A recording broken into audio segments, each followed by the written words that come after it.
What should we make of Job's friends' advice? Good question. Seems like Job's friends really want to help him, right? Many of the things that they say to Job sound so right to our ears. Job, wicked people suffer the consequences of their sin.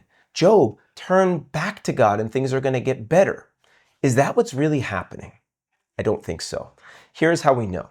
Job, when he begins to suffer, he says some really radical things. For example, in chapter 9, Job says that God perverts justice. Well, Job seems to say things that aren't right about God. But remember, Job is a person of integrity. We're told that repeatedly in the prologue, in the first 2 chapters. We're never told that about Job's friends, however. They take language that sounds so right, can we even say so godly, and they use it in a manipulative way to get Job to ascribe to their system of just retribution, to their theology. Job won't have that. By the time we get to the end of the book, we are able to see what to make of Job's friends' speeches.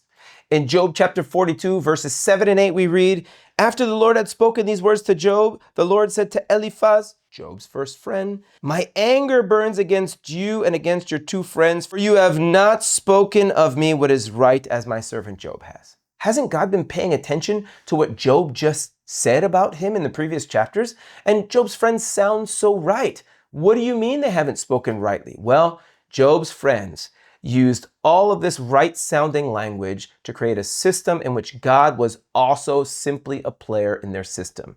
Now, here's why this is important. Frequently in churches, people will quote from the book of Job something that sounds nice from Job's friends.